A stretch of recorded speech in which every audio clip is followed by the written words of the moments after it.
بسم اللہ والصلاۃ والسلام علی رسول اللہ۔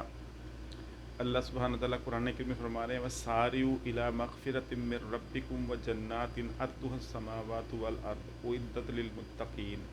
بھاگو، دوڑو اس جنت کی طرف، بھاگ کے اس جنت کو لے لو کہ جس جنت کی صرف چوڑائی ہی چوڑائی آسمانوں اور زمین کی ہے۔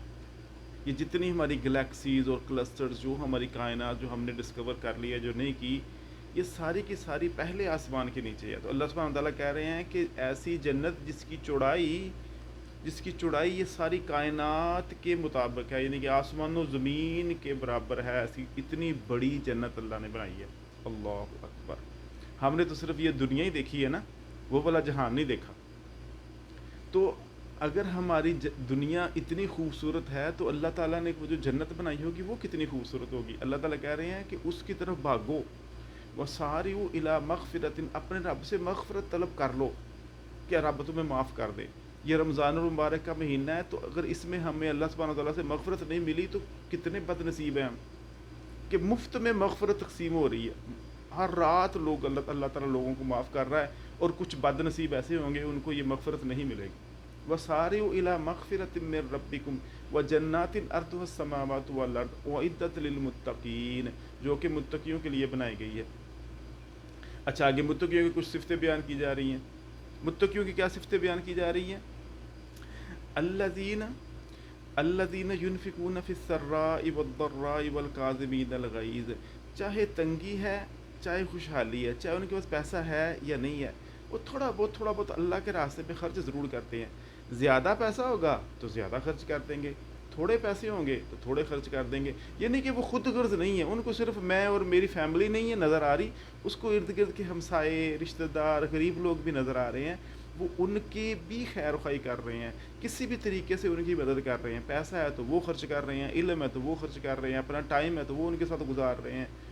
تو بے شمار قسم کے صدقات ہیں جو کہ وہ کر رہے ہیں۔ الذین ینفقون فی السراء والضراء، تو یہ متقی لوگ جن کو لیے اللہ تعالیٰ کہہ رہے ہیں کہ بخشش ہے اور جنت ہے جس کی چوڑائی آسمانوں اور زمین کے برابر ہے، یہ متقیوں کے لیے تیار کی گئی ہے۔ اور ان متقیوں کے کچھ صفتیں یہاں پہ بیان کی جا رہی ہیں۔ یہاں پہ 4 صفتیں بیان ہوئی ہیں۔ اب ہم نے دیکھنا ہے کہ کیا ان چاروں میں سے کچھ ہمارے اندر بھی ہے، اور اگر چاروں ہی نہیں آ سکتی، کوئی ایک ہی آ جائے، کسی ایک کا ہی ہم ٹارگٹ سیٹ کر لیں کہ اللہ سبحانہ تعالیٰ کہہ رہے ہیں کہ یہ جو متقی ہیں نا وہ ایسے ایسے ایسے ہوتے ہیں۔ تو اب میں نے دیکھنا ہے کیا میں ان متقیوں میں ہوں۔ اور جو ہم نے روزہ رکھا ہوا ہے، اللہ سبحانہ تعالیٰ قرآن کریم میں کہہ رہے ہیں یا ایھا الذین آمنوا کتب علیکم الصیام کما کتب علی الذین من قبلکم لعلکم تتقون، اے ایمان والو تم پر روزہ فرض کر دیا گیا ہے جیسے کہ تم سے پہلے لوگوں پر کیا گیا تھا، تاکہ تمہارے اندر تقوی آ جائے، تاکہ ہم متقی بن جائیں۔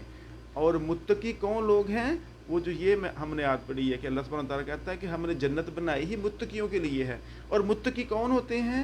الذین ینفقون، پہلی صفت ان کی یہ ہے کہ وہ خرچ کرتے ہیں، یعنی کہ لوگوں کی خیر خواہی، لوگوں سے خیر خواہی کرتے ہیں، لوگوں پہ ظلم نہیں کر رہے، لوگوں سے دھوکہ فراڈ نہیں کرتے، بلکہ لوگوں کے ساتھ خیر خواہ ہیں، ان کے فائدے کے ہیں نہ کہ ان کے نقصان کے۔ ان سے مل کے لوگ خوش ہوتے ہیں نہ کہ غمگین۔ ہم نے کسی کو دکھ نہیں دیا بلکہ سکھ دیا۔ ان کے منہ سے ہمارے لیے دعائیں نکلتی ہیں، بد دعائیں نہیں نکلتی۔ تو اللہ سبحانہ تعالیٰ کہتے ہیں متقی لوگ وہ ہیں، ان کی پہلی صفت یہ ہے کہ الذین ینفقون فی السراء والضراء، ان کے پاس کچھ ہے یا نہیں ہے، وہ تنگ دست ہیں یا امیر ہیں، وہ خرچ ضرور کرتے ہیں، اپنا علم خرچ کرتے ہیں، اپنا رزق خرچ کرتے ہیں، اپنا ٹائم خرچ کرتے ہیں، جو کچھ بھی ان کے پاس ہے وہ خرچ کرتے ہیں، کن کے لیے؟ غریب و مساکین کے لیے۔ یعنی کہ وہ لوگ جو کہ ان سے دنیا میں سٹیٹس سے نیچے ہیں، ان کے سامنے تکبر نہیں کر رہے بلکہ ان کے ساتھ عاجزی سے ان کے ساتھ خیر خواہی کر رہے ہیں۔ تو اگر ہم نے روزہ رکھا ہوا ہے، اور اللہ تعالیٰ کہہ رہے ہیں روزہ متقیوں، روزہ اس لیے رکھا ہے کہ تاکہ ہمارے اندر تقوی آ جائے، تو کیسے ہم ناپیں گے، کیسے ہم تولیں گے کہ ہمارے اندر تقوی آ گیا ہے؟ سب سے پہلی چیز یہ دیکھیں کیا ہمارے اندر لوگوں کی خیر خواہی آ گئی ہے؟ کیا ہم اپنے رشتہ داروں کے لیے، اپنے ہمسایوں کے لیے، اپنے قریب و جوار میں جو ہمارے سے لو طبقے کے لوگ ہیں، کیا ہمارے اندر ان کے بارے میں کوئی خیر خواہی آ گئی ہے؟ کیا ان کے ساتھ ہم نے کچھ شیئر کیا ہے؟ یا ہم ان کو تنگ کرتے ہیں، یا ہم ان پہ ظلم کرتے ہیں، یا ہم ان سے ساتھ زبردستی اور غصے والا معاملہ کرتے ہیں؟ ہم ان کے ساتھ کیسے ڈیل کرتے ہیں؟ کیا ہمارے اندر نرمی وہ آ گئی ہے کہ ان کے ساتھ خیر خواہی کریں؟ تو اگر روزہ رکھا ہوا ہے اور ایسی صفت پیدا نہیں ہو رہی، اس کا مطلب ہے تقویٰ نہیں لیا۔ اس کا مطلب یہ ہوا کہ رمضان آیا اور چلا گیا، میں بھوکا پیاسا رہا، فائدہ کوئی نہ ہوا۔ دیکھیں ایک بندہ ہے، اس کے بینک میں بے شمار پیسہ ہے، لیکن وہ خرچ نہیں کر رہا کہیں ختم نہ ہو جائے۔ تو جب پیاس لگی ہے تو خرچ نہیں کیا، جب بھوک لگی تو اس نے خرچ نہیں کیا، جب کپڑے پہننے کی باری تو خرچ کیا، جب گھر بنانے کی باری ہے تو خرچ نہ کیا، کہیں جانے کی باری ہے تو، یعنی کہ اس نے اپنی دنیا کی کوئی ضرورت اپنے پیسے سے پوری نہیں کی اور وہ مر گیا۔ اگر وہ کروڑ پتی ہوگا، کوئی 1% بھی اس کو کوئی فائدہ ہوا؟ کسی قسم کا بھی کوئی فائدہ ہوا؟ کوئی فائدہ نہیں ہوا۔ اور اسی طرح اگر بندے کے پاس علم ہو، علم کا مطلب یہ ہے کہ یہاں پہ میں نے کیا کام کرنا ہے، یہاں پہ میں نے کام کرنا ہے، مثلا گاڑی چلانے کا اس کا علم ہے، لیکن اس نے کبھی گاڑی چلائی نہیں۔ اس کو پتا ہے کہ میں یہ پروڈکٹ بنا سکتا ہوں، اس نے کبھی وہ پروڈکٹ بنائی نہیں، اس نے وہ کاروبار کیا ہی نہیں۔ اس کو پتا ہے، اس کو علم ہے کہ میں اللہ سے مغفرت مانگ سکتا ہوں، لیکن اس نے کبھی مغفرت مانگی نہیں۔ اس کو پتا ہے کہ میں لوگوں کے ساتھ انفاق کر سکتا ہوں، لیکن اس نے کبھی کیا نہیں۔ ایسے علم کا کوئی فائدہ ہے؟ ہم کہتے ہیں جی ہم نے رمضان المبارک میں بڑی باتیں سن لی ہیں، ہم نے بڑے لوگوں سے بڑا کچھ سن، لیکن ایسے علم کا کیا فائدہ جس سے کوئی عمل نہیں بن رہا؟ ایسی دولت کا کیا فائدہ جس سے کوئی چیز نہیں وہ لے رہا اور وہ ایسے مر گیا؟ تو نہ ایسے علم کا فائدہ ہے جو عمل میں نہ آئے، نہ ایسی دولت کا فائدہ ہے جو وقت کے ٹائم پہ بندہ خرچ نہ کر سکے۔ تو یہ رمضان المبارک کا کوئی فائدہ ہے کہ نہیں ہے؟ ہمیں کیسے پتہ چلے گا؟ ہمیں یہ پتہ دیکھنا ہے کہ ہمیں تقویٰ آیا کہ نہیں آیا۔ اللہ تعالیٰ کہتے ہیں کہ اے ایمان والو، تم پہ روزے فرض کیے گئے ہیں جیسے تم سے پہلے لوگوں پر فرض کیے گئے تھے، تاکہ تمہارے اندر تقویٰ آ جائے۔ اور تقویٰ والے لوگوں کی پہلی نشانی جو اس آیت میں بیان کی جا رہی ہے وہ کیا ہے؟ الذین ینفقون، وہ خرچ کرتے ہیں۔ خرچ کرنے کا مطلب سے یہ نہیں کہ پیسے دے دیا اور دکھار دیا، خرچ کرنے کا مطلب خیر خواہی ہے ان کے ساتھ، ان کی عزت اور احترام کے ساتھ، ان سے پیار اور محبت کے ساتھ بندہ ان کے ساتھ خرچ کرے۔ اپنے پاس موجود جو رزق ہے، چاہے وہ علم کی شکل میں ہے، چاہے وہ وقت کی شکل میں ہے، چاہے وہ مال کی شکل میں ہے، بندہ ان کے ساتھ شیئر کرے۔ الذین ینفقون فی السراء والضراء۔ تو اگر ہم نے روزے رکھا اور ہم نے یہ ینفقون والی صفت آ گئی تو سمجھ لیں ہم نے تقویٰ کے کچھ پرسنٹیج مل گئی، ہمیں کچھ فائدہ ہو گیا۔ الذین ینفقون فی السراء والضراء والکاظمین الغیظ۔ اب کیا ہے کہ وہ غصہ پی جاتے ہیں۔ تو اگر ہمارے اندر ابھی بھی غصے والی عادتیں ہیں، ہمیں بے شمار چیزوں سے غصہ آ جاتا ہے، تو سمجھ لیں ہمیں تقویٰ والا مسئلہ حل نہیں ہوا، ہمارے اندر تقویٰ ابھی کوئی نہیں آیا۔ تو جو روزے رکھ رہے ہیں، 20 روزے اگر رکھ لے ہیں، اگر 10 رہ گئے ہیں، تو 20 روزوں نے ابھی تک ہمارے اندر وہ تقویٰ پیدا نہیں کیا جو اللہ سبحانہ وتعالیٰ ڈیمانڈ کر رہے ہیں، اور جن کے لیے ایسی جنت ہے کہ ارض السماوات والارض، کہ آسمانوں اور زمین جتنی، تو اس کی صرف چوڑائی ہے، لمبائی کا تو پتہ ہی نہیں۔ تو اللہ تعالیٰ کہہ رہے ہیں ہم نے وہ عدت للمتقین، ہم نے متقین کے لیے تیار کی ہے۔ تو روزے ہم نے اس لیے رکھے ہیں تاکہ تمہارے اندر تقویٰ آ جائے۔ کیا نشانی ہے؟ یا اللہ تقویٰ آ گیا۔ پہلی نشانی کیا ہے کہ وہ خرچ کرتے ہیں اللہ کی راہ میں، چاہے وہ تنگ دست ہیں چاہے وہ امیر ہیں۔ دوسری نشانی کیا ہے؟ والکاظمین الغیظ، وہ غصے کو کنٹرول کرتے ہیں۔ والعافین عن الناس، اور وہ لوگوں کو معاف کر دیتے ہیں۔ تیسری نشانی یہ ہے کہ وہ غصہ کئی دفعہ آتا ہے بندے کو، بندہ پی جاتا ہے، لیکن بندہ دل میں رکھ لیتا ہے کہ یار اس نے میرے ساتھ یہ کیا تھا، جب مجھے وقت آیا نا تو میں اس کو سناؤں گا ٹھیک ٹھاک۔ تو یہ عافین عن الناس نہیں ہے، والعافین عن الناس۔ ہم بھی تو چاہتے ہیں نا کہ جو ہم نے غلطیاں کی ہیں وہ اللہ ہمیں معاف کر دے، لوگ بھی ہمیں معاف کر دیں اور اللہ بھی معاف کر دے۔ تو جب ہم خود اپنے لیے یہ چاہتے ہیں تو پھر لوگوں کو بھی معاف کر دیں۔ ہم چاہتے ہیں کہ میرا رب میری غلطیوں، میری کوتاہوں، میرے سارے گناہ معاف کر دے۔ تو اگر اللہ سے ہم مغفرت طلب کر رہے ہیں تو لوگوں کو بھی معاف کر دیں۔ اللہ تعالیٰ کہتے ہیں الا تحبون ان یغفر اللہ لکم، کیا تمہارا دل نہیں کرتا اللہ تمہیں ہم لوگوں کو معاف کر دیں اور اللہ ہمیں معاف کر دے؟ تو اس سے بڑی کامیابی کیا ہے؟ تو عافین عن الناس کا مطلب ہے کہ لوگوں سے درگزر کرنا، چھوڑ دینا، کوئی نہیں، انہوں نے غلطی کرنی ہے. اللہ سبحانہ وتعالیٰ کہتے ہیں وَجَعَلْنَا بَعْضَكُمْ لِبَعْضٍ فِتْنَةً أَتَصْبِرُونَ. کوئی بندہ دنیا میں ایسا نہیں ہے جس کو کچھ ستائے نہ. پیغمبروں کے دیکھ لو، ان کے کسی کے نبی حضرت ابراہیم علیہ السلام کے والد کو دیکھ لیں، لوط علیہ السلام اور نوح علیہ السلام کی بیوی کو دیکھ لیں، نوح علیہ السلام کے بیٹے کو دیکھ لیں. بیٹا ہے اپنے گھر کا پیدا کیا ہوا بیٹا ہے، لیکن اس کو دیکھ لیں. نبی علیہ السلام کے چچے کو دیکھ لیں تو تبت یدا ابی لہب وتب. یعنی کہ پیغمبروں کے گھرانوں میں، ان کے خاندانوں میں بھی ایسے لوگ موجود تھے جو سر میں درد کرنے والے تھے. اور ہر گھر میں اور ہر علاقے میں ایسے لوگ ضرور ہوں گے جو آپ کو تنگ کرتے ہیں، جو آپ کو غصہ دلاتے ہیں. تو اللہ سبحانہ وتعالیٰ کہتے ہیں کہ اگر تقوی والی زندگی ہے نا تو اس میں تو ہے والکاظمین الغیظ، وہ غصہ کنٹرول کرنا ہے. پھر اگر غصہ کنٹرول نہیں نہ ہو رہا تو پھر کم از کم اپنے آپ کو متقی نہ گئے، کم از کم یہ بتا دیں اپنے آپ کو کہ میں نے روزہ رکھا لیکن فائدہ کوئی نہیں ہوا. پھر اپنے آپ کو نمبر دے نا بندہ کہ یار میرے کتنے نمبر آئے ہیں روزے میں سے. اگر 100 نمبر کا پرچہ تھا تو میں نے اس میں پتہ نہیں 10 نمبر لیے، فیل ہو گیا.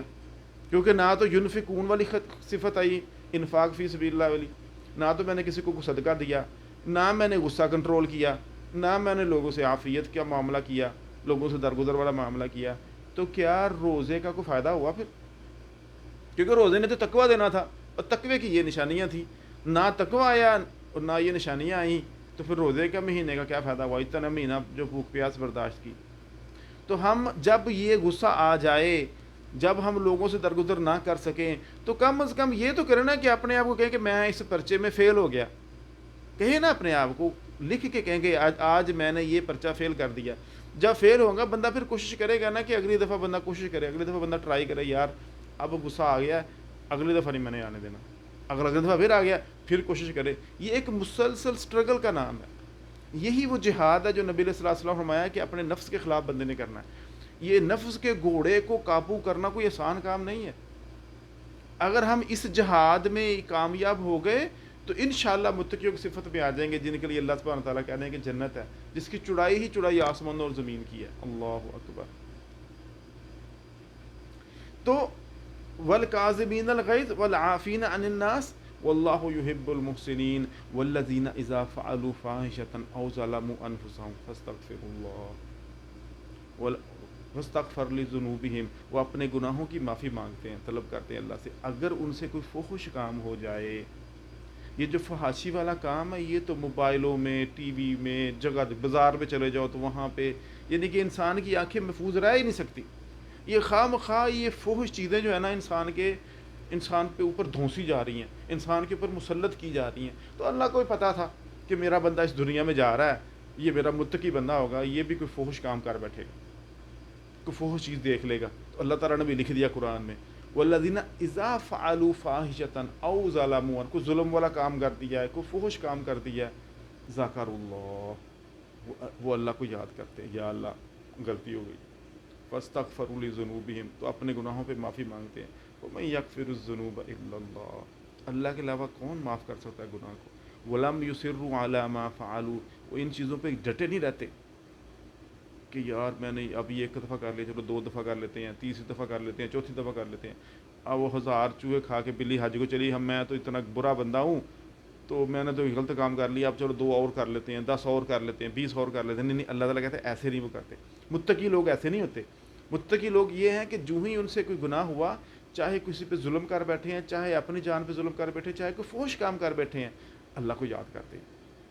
نبی علیہ الصلوۃ والسلام نے فرمایا کہ جب بھی کوئی غلطی ہو جائے 2 نفل نماز پڑھیں، وضو کریں، 2 نفل نماز پڑھیں، اللہ سے معافی مانگیں، اور اللہ تعالیٰ کو آپ غفور و رحیم پائیں گے. تو وہ اللہ کو یاد کرتے ہیں اور اللہ سے بخشش مانگتے ہیں. ولم یصروا علی ما فعلوا، اور اس برے کام پہ، اس غلط کام پہ ڈٹے نہیں رہتے، بار بار وہی کام نہیں کرتے. وہ یہ متقی لوگ ایسے نہیں ہوتے. واللہ یحب المحسنین، تو اللہ ایسے لوگوں کو پسند کرتا. اللہ اکبر. تو اللہ تعالیٰ اس ٹاپک کو ختم کرنے کہتے ہیں اولئک جزاؤہم مغفرۃ من ربہم، یہ ایسے ہی لوگ ہیں جن کو اللہ معاف کر دیتا ہے. وجنات ان کے لیے جنت ہے، تجری من تحتہا الانہار، جن کی جس سے نہریں بہتی ہیں، خالدین فیہا، اس میں وہ ہمیشہ ہمیشہ رہیں گے. ونعم اجر العاملین، اور عمل کرنے والوں کو کتنی اچھی جزا ملی ہے۔ تو اب ان سارے چیزوں کو نا ایک ترتیب کے ساتھ دیکھ لیتے ہیں پھر۔ اللہ سبحانہ تعالیٰ نے ہمیں روزہ دیا اور اس کا مقصد بتایا کہ اس کا مقصد ہے کہ ہمارے اندر تقوی آ جائے، اور اللہ سبحانہ تعالیٰ نے ہمیں بتایا کہ اگر تم لوگوں نے یہ دیکھنا ہے کہ تقوی آیا کہ نہیں آیا تو یہ چار چیزیں دیکھ لو۔ کیا تمہارے اندر انفاق فی سبیل اللہ آیا، تم صدقہ خیرات کر رہے ہو غریبوں مسکینوں پہ؟ کاظمین الغیظ، تم اپنے غصے کو کنٹرول کر پائے ہو؟ والعافین عن الناس، اور لوگوں سے درگزر کا معاملہ کر رہے ہو؟ اور جب فحش اور ظلم کا کام ہو جائے تو اللہ کو یاد کرنا ہے اور اللہ سے بخشش مانگنی ہے۔ کیا یہ چار کام، اگر یہ چار کام ہم کر لیں تو ہم متقیوں کی صف میں شامل ہو جائیں گے، اور اگر یہ چار کام ہم نے نہیں کیے تو اس کا مطلب ہے ہم متقی نہیں بنے ابھی تک۔ کم از کم ہم اپنے آپ کو یہ تو کہہ دیں کہ ہم متقی نہیں بنے، تو اس کا مطلب ہوا کہ روزے کا فائدہ ابھی تک پورا ہم نے نہیں لیا۔ اگر ہمارے تھوڑے روزے باقی ہیں تو ان میں ٹرائی کریں، اگر اس میں بھی نہیں ہوا پھر اگلے سال پھر ٹرائی کریں، اگلے سال پھر ٹرائی، چھوڑنا نہیں جان جب تک تقویٰ آ نہ جائے، آخری مرتے دم تک یہ لے کے چھوڑنی ہے صفتیں، یہ چاروں صفتیں اپنے اندر لے کے آنی ہیں کہ ہم نے خیر خواہی کرنی ہے، کسی پہ ظلم نہیں کرنا، ہم نے لوگوں پہ غصے نہیں ہونا، ہم نے لوگوں سے درگزر کرنا ہے، اور ہم اگر کوئی برا کام کر بیٹھیں اللہ کو یاد کر کے اس سے بخشش مانگنی ہے۔